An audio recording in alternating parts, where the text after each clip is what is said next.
Assalamualaikum warahmatullahi wabarakatuh. Haturan mitra tepang dangu deui sareng Mang Barna. Urang ngadongeng deui nya mitra. Neraskeun hanca garapan anu katunda. Dongeng garapan Mang Barna ieu kalayan judul Si Kucrit. Sumaha jangakeun mitra dongeng kucrit. Sok kaparayun sadayana. Nina aya naon cenah? Geuning Bapak eta sasakrawayan saurna mah runtuh cenah kacanak palid. Tadi wengi pangitan hujan sakitu ageungna. Ari bapakna wengi teh jalan ka mana? Hah? Runtuh. Nah, ada waktu bapak ngaliwat macan runtuh. Ruk saha eta teh nyina ceuk saha? Geuning bapak salah mah teu kuakieun nepi ka imah. Ceuk saha runtuh? Ih, puguh ibur. Malih ayeuna teh tos kadar itu kerja bakti sadayana anu di sesepuhan ku Bah Olot bapana. Da nyeta atuh puguheun sasakrawayan teh tos kacida bobona mang pirang-pirang heubeul tacan digentos. Da kitu di urang mah seueur oge anu kasebat baleunghar tapi taya anu ludeung nyumang. Nu matak bapana yeuh upama urang meunang kasenangan mah urang tangkes bae ku urang. Urang pangdamelkeun sasak anu weweg. Piraku sugan teu kaeraan urang lemur teh. Komo tah anu sok ngaharina maka urang. Sina nyembah 7 kuriling sugan ka urang. Nyeta bet ruas kareureuna keun nyiapikeun bapa mah yeuh. Lajeng nya nah atuh. Penting teh hujan teh sakitu badagna. Da eta bae bapa nepi ka ngadon ngiuhan heula. Sangeus ngaliwatan sasak teh. Malah nepi ka lila ngiuhan teh. Kutan bapak teh kantos ngiuhan heula nya. Ngiuhan palih mana? Da kurarasan mah tos ngalangkungan sasak mah taya tempat kangge nyiuhan Pak. Mung upami palih tongohna leres aya bumi anu nenggang. Nah ngiuhan di bumi eta Pak. Nya iman we eta. Tapi jika nama kosong taya nu bogaan nya pugoe bapa teh rada nyase. Jaga beneran deh aya anu ngadon ngiuhan sarua kahujanan. Eta meureun hidup oge apa? Sateh onya si Mo. Apa ka si Mo? Oh si Mo. Atuh eta mah panglayarna Den Ucup. Nyai piraku teu apa? Anu kungsi ka dieu teh geuning pajar cenah di jurungan ku Den Ucup. Waktu harita teh ngahaturkeun salam cenah keur hidep ti Den Ucup. Nyeta boro tadi nama atoh sugan teh nya pangkat Aden bogoheun ka si Nyai ceng teh. Syukur we lamun teh ama Den Ucup nyaaheun ka si Nyai. Kepeuriheun nu jadi bapak ngorolos taya bejana. Atuh sugan aya nu haat ngajait mah. Piraku sugan hirup teh kata langsara loba anu ngahina. Komo lamun teh ama dipika bogoh ku Den Ucup. Piraku kudu balangsak mah. Muhun nya mak.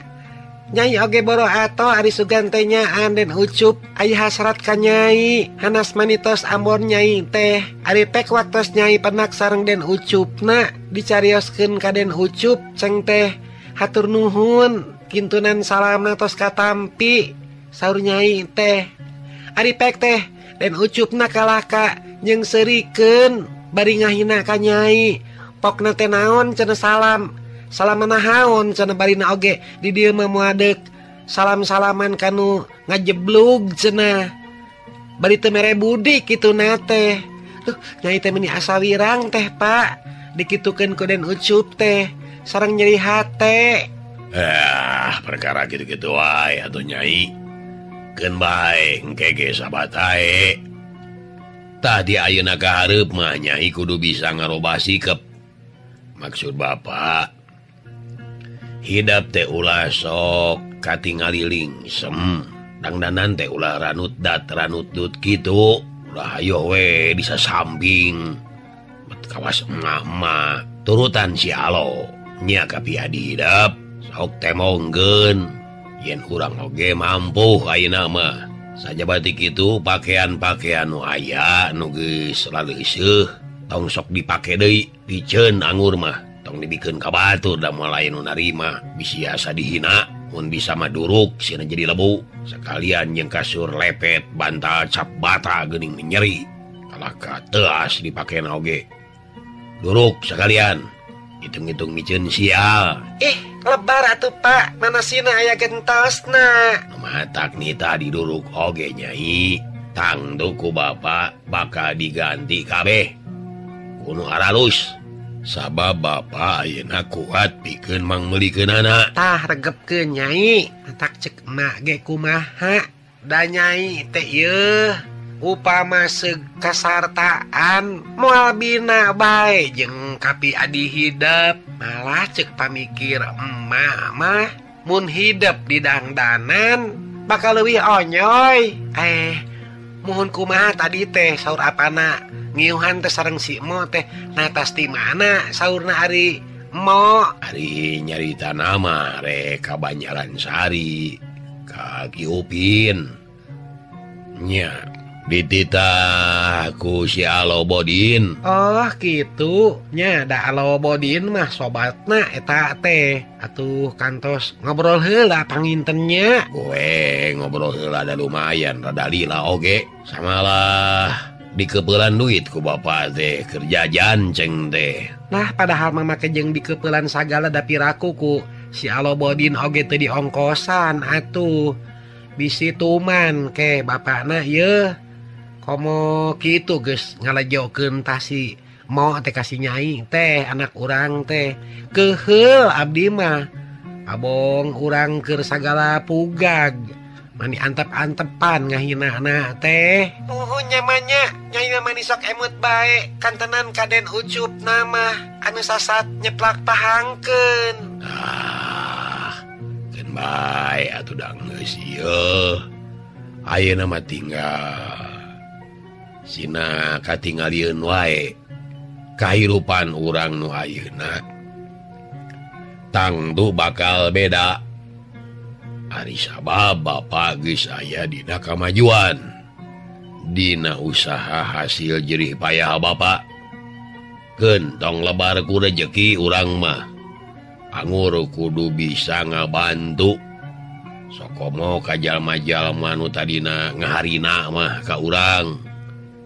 sawaktu-waktu maranehna boga pangabutuh tong asa-asa gewat bantu kitu deui anu teu boga pisan cara urang ti heula buru-buru tulungan ngarah maranehna ari ngeteun ka urang nu mere bantuan cek Muat ngawawadian ka anak jeung pamajikanana ngadenge kekecapan tinu jadi salakina kitu puguh bae beunah teh ngarasa kaget ari sabab eta caritaan teh bet asa jauh ti panyangka bakal kitu loyogna ari nu jadi anehna nyaeta nu jadi salaki kawas-kawas anu teu panasan ayeuna mah apan biasa nama sok babarian ngulit bawang amek kagila-gila kerdi mun teh mah kasigeung hatena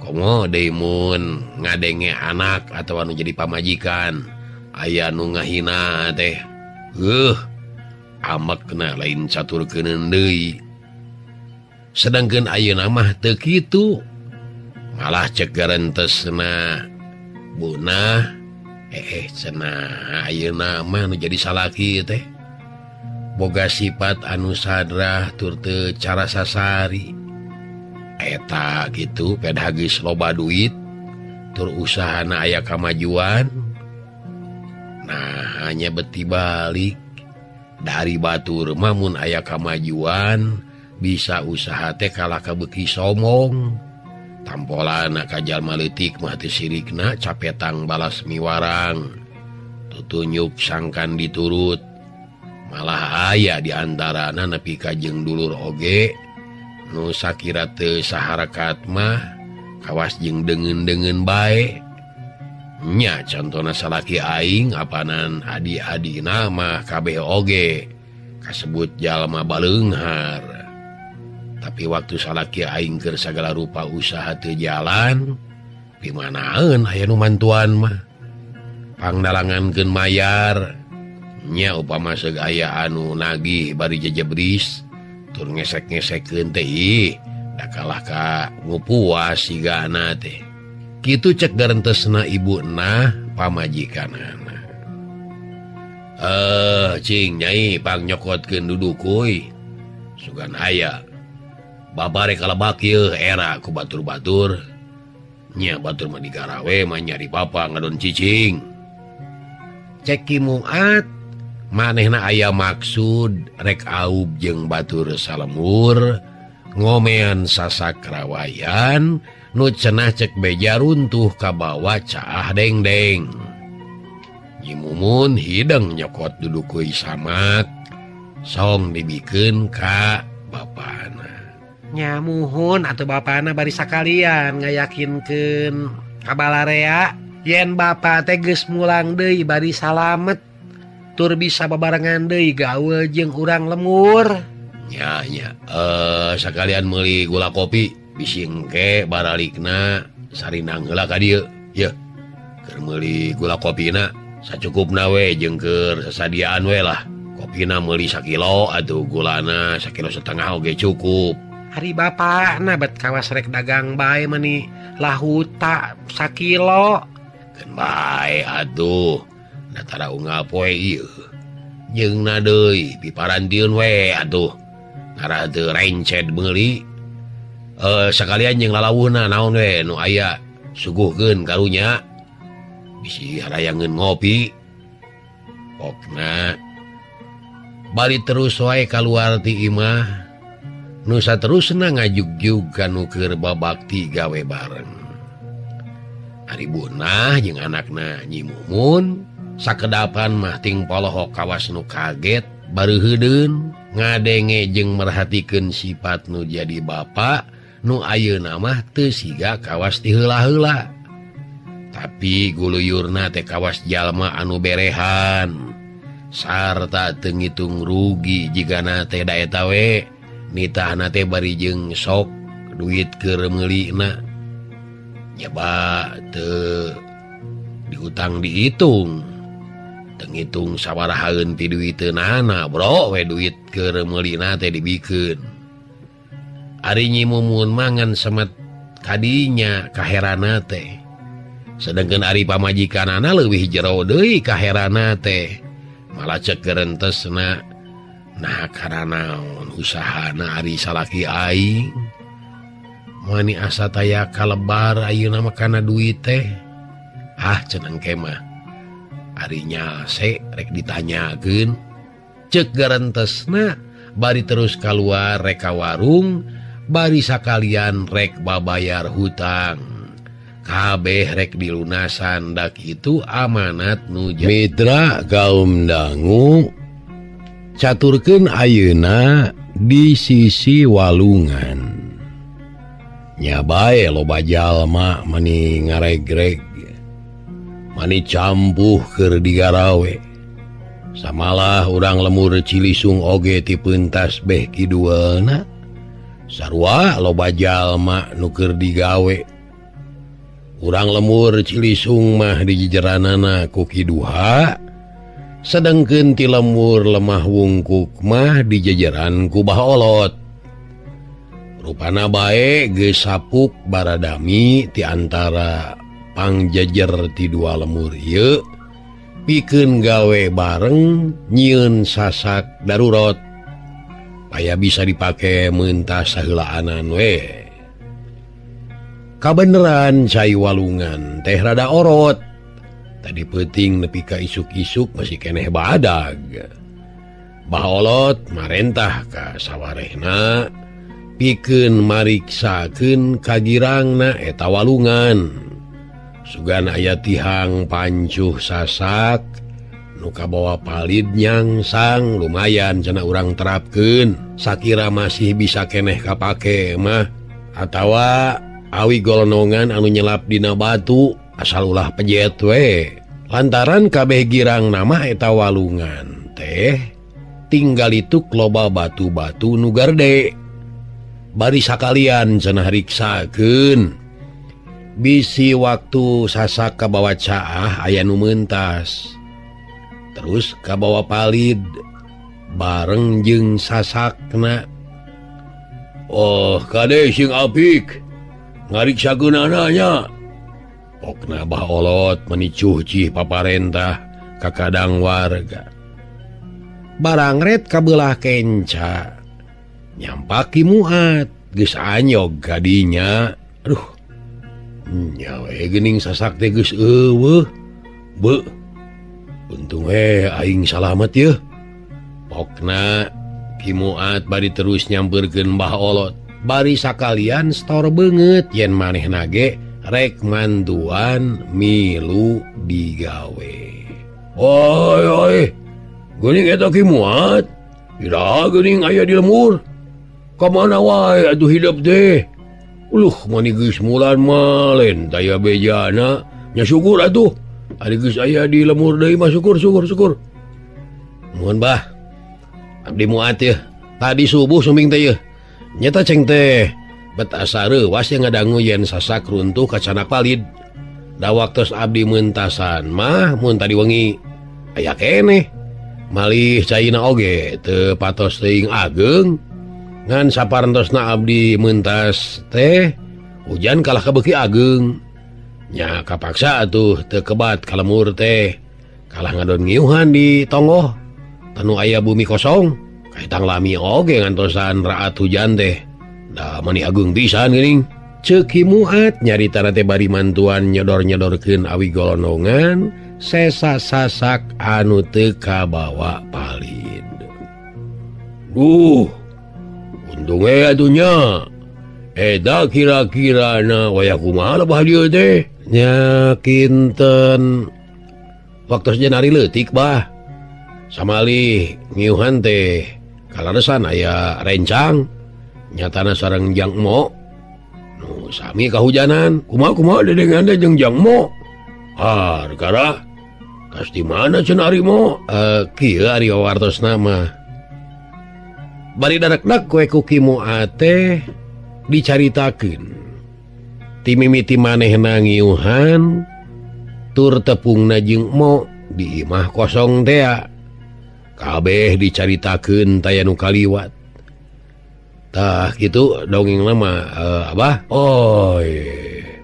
nya yeuh nu teu katingali ka dieu teh jang mo yeuh bugo eta budak teh keur aya bancang pakewuh di lemur ari dongengna teh kieu yeuh dadak-dak deui Bah Olot teh ngadongengkeun ngeunaan naon nu geus kajadian di lemur kabeh dicaritakeun taya nu kaliwat.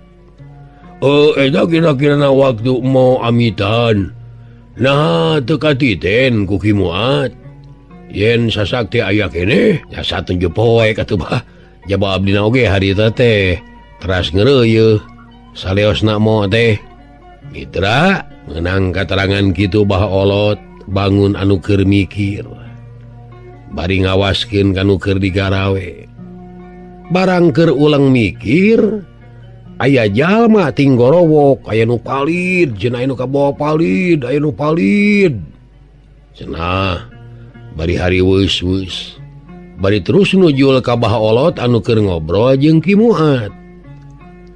Bah Olot heran ongkoh nyebutkeun aya nu kabawa palid tapi ari nu dibawa lain jalma kalaka ngacung-ngacungkeun kantong kaneron atuh buriak bae jalma-jalma teh nyalampurkeun kanu ngabring dieu muru ka Bah Olot meuni saheng saha cenah nu palid saha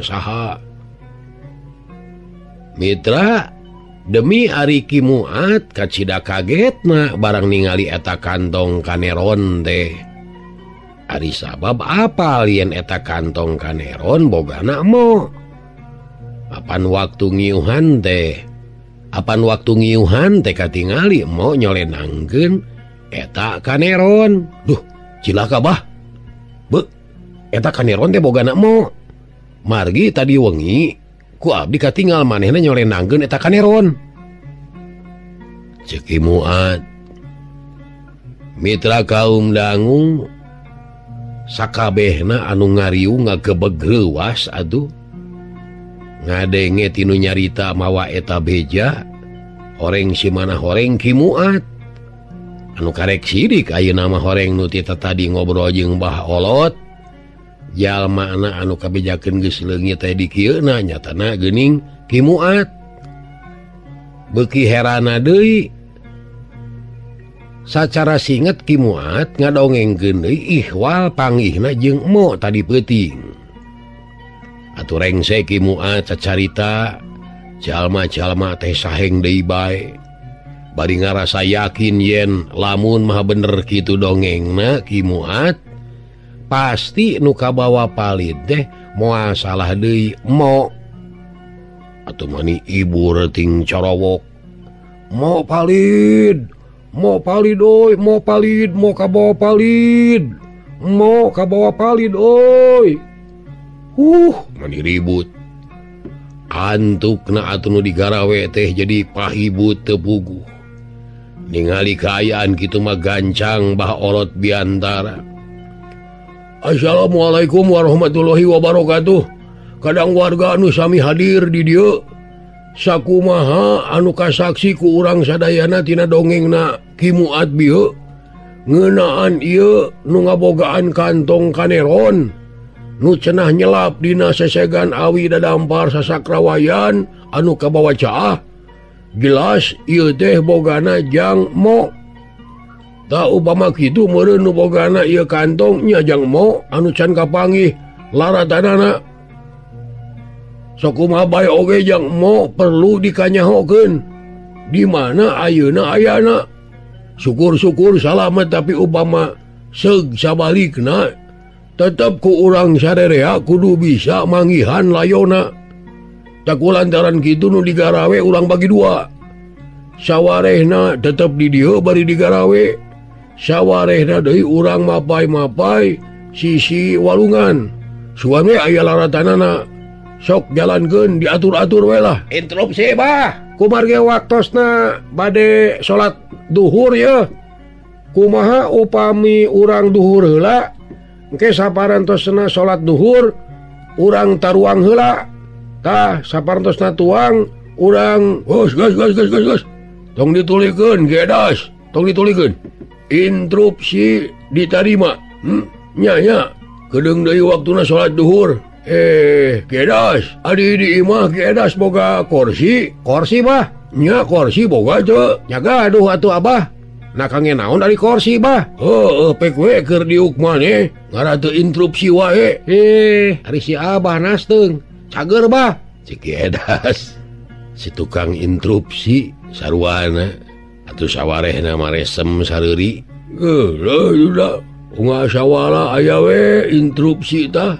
Gedas mah. Jadinya kitu we urang mupakat kitu. Urang salat duhur heula. Sabadana ngaso sakedeung urang teruskeun pancen anu tadi. Kumaha mupakat? Ditemalan aduh ku sakabeh nu araya di dinya mupakat satuju cenah. Bade terus bubar heula saheulaanan. Terus baralik heula sawarehna. Tapi aya oge anu teu balik pajarakeun teh capek cenah kudu bolak-balik mah. Rek salat mah di dieu we cenah tadi imah nu kosong teh lebah tongoh. Ki Muat nya kitu dikalah ka ngadon balik heula. Bari sakalian rek babahanan bisi engke kudu milu maluruh mapai-mapai sisi walungan pikeun neangan layona Mo nu cek sangkaan balarea palid kabawa caah dengdeng. Mitra beja ngeunaan palidna Mo geus nepi ka lemur. Puguh bae kula wargana hareuneg asa diheulang. loba anu caririk ngidangdam. Kabeh-kabeh babaturanana ngaharaja daratang ka kulawargana. Minangka milu bela sungkawa ku ayana eta kajadian. Katingali urang lemur Cilisung oge loba anu daratang. Di antarana Den Ucup, Kiduha, Cepodin jeung rea-rea deui. Geus puguheun ari Utai mah. Da kasebut salemur ieu. Malahnya Utai pisan. Nuka papancenan jadi jajar nu kudu mapai-mapai sisi walungan engke pikeun ngayakinkeun sugan bae ka paluruh di mana nyangsangna layon Ki Mo. Sedengkeun Ki Muat waktu geus aya di imahna bet jadi kareurewasan. Sadumeh tadi peuting manehna sempat ngobrol jeung Ki Mo di imah kosong teh. Atuh gancang bae dicaritakeun kanu jadi pamajikanana ngeunaan nasib Mo nu tadi isuk-isuk diarupatku maranehna. Tah kitu mana lantaran kitu wayahna sok itu tepungan kulawargana bari sakalian ieu bawa duit kepeulkeun ka kulawargana bisi aya bubutuhna keur mula saralayona lamun teh amah kapanggih geus jadi layon. Duh, jadi betasa dosa tuh bapakna. Tadi isu ku urang diupat jeung si Nyai. Ari sugan teh teu kitu kajadian anak atuh. Jeung deui omat bisi engke baolot jeung sajana kadarieu. Da pasti bakal minta ngayakinkeun bener hendeuna yen bapa panggih jeung Mo. Sakumaha nu ku bapa dicaritakeun tadi pasti kadarieuna teh. Jadi sadiakeun we jeung opieunananya. Sok geura tatahar we ti ayeuna. Mitra kaum dangu barang di luar imah geus nyampak deui loba jalma anu ngariung. Nu geus siap-siap deui rek neruskeun hanca gawena. Bari sakalian rek maluruh di mana salamet jeung henteuna Mo. Atuh bari lempang saja jalan ngalobrol we. Pang-pangna maloba ti antarana anu ngadon sasalaman ka Ki Muat nu geus aya di lemur. Di antarana aya oge nu nepi ka merhatikeun guluyurna Ki Muat ayeuna. Nu katingalina teh seseg tur budina bear marah mai. Atuh papakeanana gining weh ayeuna mah teu saperti ti heula-heula keur susahna. Manika tingali pisan narik kolotna teh. Tapi kiwari mah asa beda ditinggalian balarea teh. Malah cek nu poksang mana cenah eta Ki Muat. Ari usahana maju mah mani asa jiga ngora deui. Sigan aku ayeuna mah lamun seug teh mah direnengkeun jeung adi-adina anu memang kasebutna oge geus jarugala maju dina usahana leuwih ti heula. Pasti bakal katingali satata. Moal tu marumpang kawas ti heula keur acan maju usahana. Mitra kaum dangu kitu ti antarana omongan jalma-jalma mereka mandang soal kahirupan Ki Muat ayeuna sasat bisa katingali teh karek sabagian leutikna bae. Buhan can pada arah apa? Nah gawe di mana jeung kana naon usahana. Sakabehna can arah apa? Itu deui anak pamajikanana sarua can pada apa.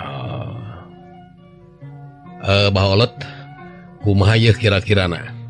Nah bakal kasusud kitu laratanana Jang Mo teh. Ari margi apaan kapalih ditu nama walungan teh matak hara-haraeun. Jabi ti wanci nyedek ka sonten ieu teh. Jaba katinggal pihujaneun tos katinggal bade turun deui yeuh. Kantenan tuh di hilirna mah mani parantos poek. Kawasna palih ditu mah tos hujan ageng yeuh. Nah kinten kitana aya wawengan teu yeuh. Walau alam Ki Muat bisa jeung henteuna ka paluruh hanya buka-buka be aya milik sararea itu. Cik Baholot bari lempang semurusuh dah hayang buru-buru tepi. Nu sejen oge nya kitu keneh deui. Kawas aya nu diboro bae lalempangna teh.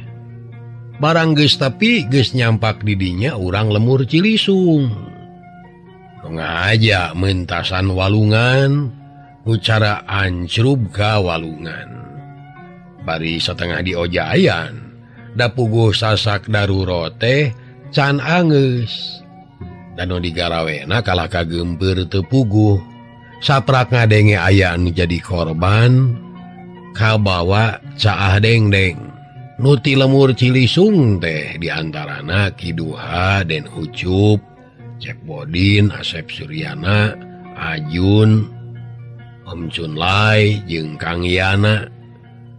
Mareuntas teh dumeh aya nu rek dipadamikeun. Utamana ngeunaan material jeung bahan-bahan sejena nu masih loba kakurang. Bari sakalian rek nepungan kulawargana Mo meremanakeun milu sungkawa ku ayana ieu kajadian. Atuh barang gok amprok Kiduha makatut Cep Bodin teu sirikna kaget.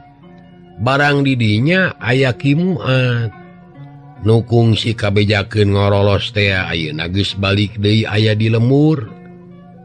Cep Bodin mah geuwat gagancangan sasalaman.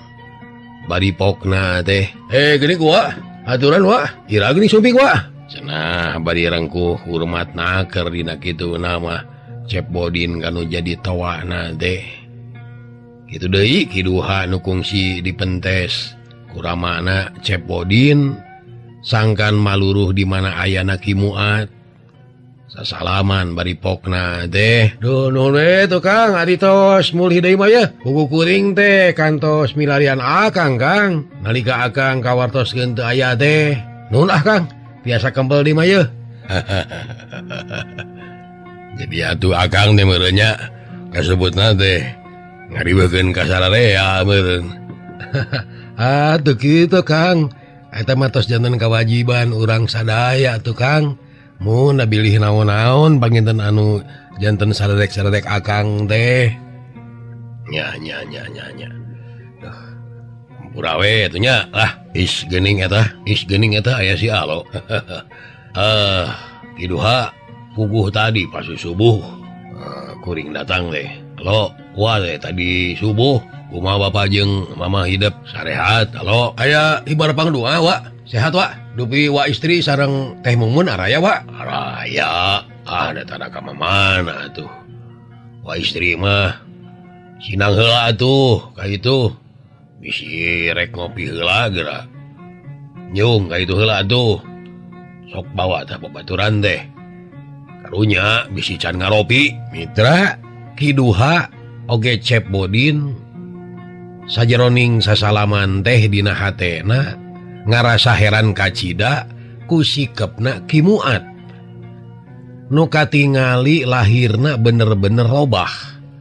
Moh dina ucap kitu deui pamuluna robah sapisan.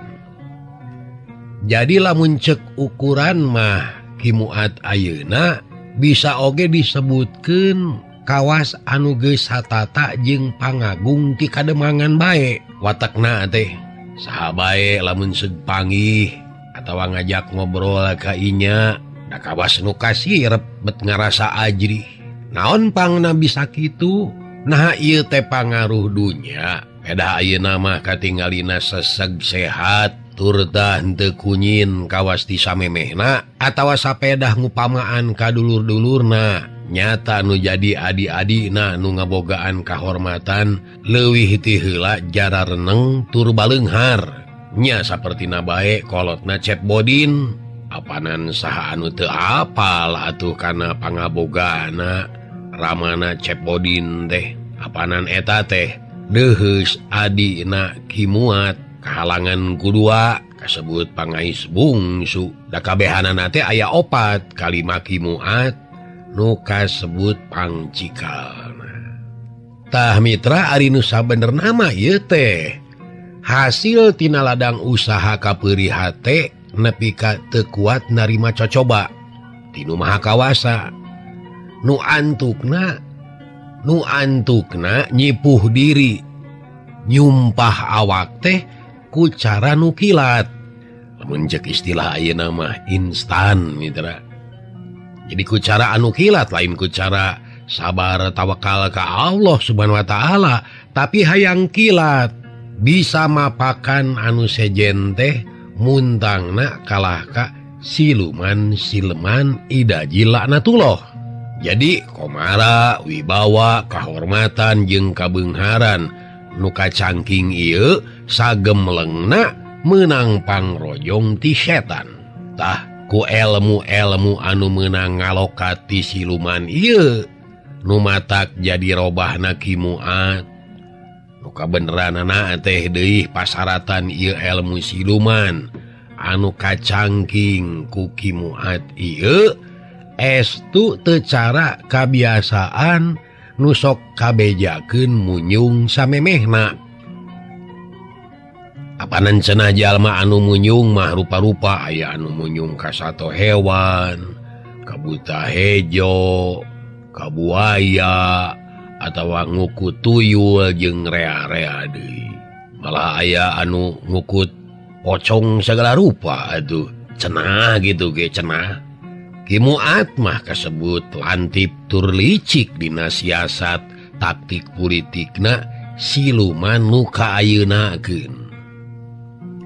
Eta bae dina pasaratan teh kacida pisan enteng mitra barade nyerobian nuhun enteng syarat-syaratna teh bilih bade sok kantun daftar nyuhunkeun ka pangarang ieu carita tanapi kanu ngadongengna. Tah upamana tos dilokat ku ilmu siluman mun teh mah geus kataekan syaratna teh kieu we. Hiji teu meunang somong, kudu berehan ulah ngopet. Saperti anu munyung ti heula henteu ieu mah kudu berehan mitra tuh. Teu meunang rudin. Tuh pan anu ti heula-heula mah rudin geuning nya bisa sarung we kita tanapi dikokolor gitu. Jiga nu teu gaduh pakaya. Itu pan caranya nu kapungkur mah tah mah benten mitra. Matak syaratna teh aduh kacida enteng na ieu mah. Teu meunang somong, kudu berehan, ulah ngopet, teu meunang rudin, kudu loba mere mawe. Ngan pantaranganana ulah asup ka masjid. Teu meunang aya lafad-lafad Quran, komo bari jeung ngucapkeunana mah dipahing pisan. Kitu ti antarana. Janten upama seug aya bumi anu agreng retek sagala aya tapi di bumi teh teu aya lafad-lafad Quran ngan gambar gitu toh. Wah, gambar anu rupi-rupi teu aya lafad Quran di bumi tapi agreng bumi teh partek. Buah-buahnya buah-buah ieu mah meunang munyung teh. Sudon cenah wallahu alam ah. Da ieu mah dina dongengnya. Singketna Ki Muat bener-bener geus manjing jeung ilmu kasilumanana. Sakabehna moal aya anu arapaleun. Yen parobahan sikep jeung bisana usaha kalayan boga untung nu manglipat-lipet oge lobana nu neuneun kapercayaan ka inya nya ka Ki Muat. Sabenerna ieu teh aya pangaruh setan puhitanana anu mantuan. Tuh gitu mitra dibantuan ku setan. Bade daftar bade. Mitra atuh saenggeus ramah tamah silih nyacapkeun di kasono. Saterusna ngobrol teh balik deui kana pasoalan nu mimitinya eta rek ngabadamikeun ngeunaan kurang nawaragad keur meuli bahan-bahan nyieun sasak darurat saheulaanan. Demi ti pihak lembur lemah wungkuk mah nu dibere wewenang pikeun neangan waragad, neangan sumbangan dipasrahkeun ka Jang Utai pikeun nyatetna atawa neangan nu rek nyumbang. Tah Jang Utai urusanana nya kabeneran harita Utai aya dina eta riungan sanggeusna nguruskeun anu rek mapaikeun sisi walungan teh pikeun neangan layon jangmo. Eta riungan teh memang tengah aja antara anda keur ngumpul jeung urang lemur Cilisung.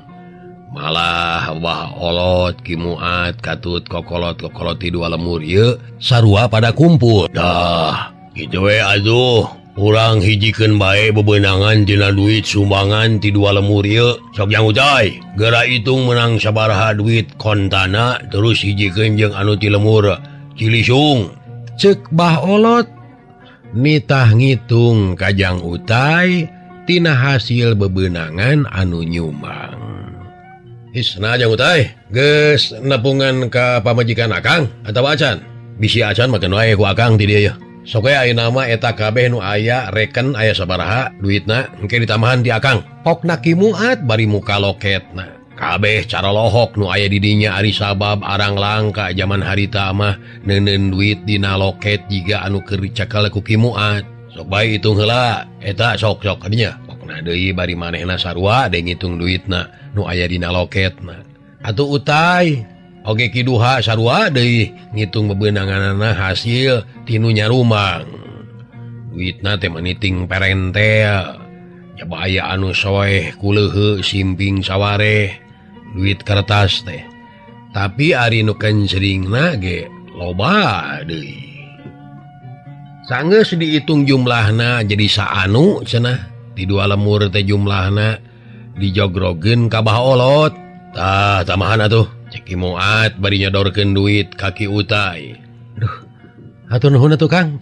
Cek utai bari semut calohok ningali duit anu dipasrahkeun ti kimuat mani jaregjeg jalaleger keneh. Nu bengong teh lain ki utai bae dalah cep bodin kiduha jeung sakabehna sarua pada colohok. Ari sabab nu ti kimuat ieu jumlahna ngalipet tina bebeunangan ti dua lemur. Ari tina sumbangan ti dua lemur meunangna saanu, sedengkeun anu ti kimuat mah jumlahna dua anu. Atuh puguh bae saha jalmana nu teu rek olohok. Sabab ku duit sakitu mah zaman harita pangajina bisa disebut leuwih ti cukup lamun seug diwangun deui cara sasak nu ti heula. Teu cenah lamun kitu mah ulah ku sasak darurat. Kitu ceuk pamikir sawarehna nu aya di dinya. Samalah aya nu ngacung bari pokna teh. Interupsi Abah. Alah megeus gedas. Maneh mah kaloba interupsi wae. Awas anggota kademangan ari riungan kieu teh. Atuh pasoalan yang malah anggeus loba interupsi mah. Anggur mah kalah kaloba kacau balau megeus. Eueuh interupsi. Amburanya gedas. Anggur mah pangnyokotkeun tarumpah. Tarumpah Abah? Kange naon tarumpah Abah? Nya keur ilaing. Bisi acan ngasaan tarumpah kana jero beuteung. Saya sekap Abah. Pas wareg. Ceki edas bari terus ngaleos ini tidinya. Wah, itu dari guys. Interupsi wae deh. Yang tekanyahuan asupna tah si interupsi deh. Kawas gitu eta kawas neng nong jual deui. Poharanya mitra. Dugi ka dieu heula wae atuh acara dongeng garapan Mang Barna. Hatur nuhun mitra. Tepang dangu deui enjing dina waktos anu biasa wae. Billahi taufik wal hidayah. Wassalamualaikum warahmatullahi wabarakatuh. Cah.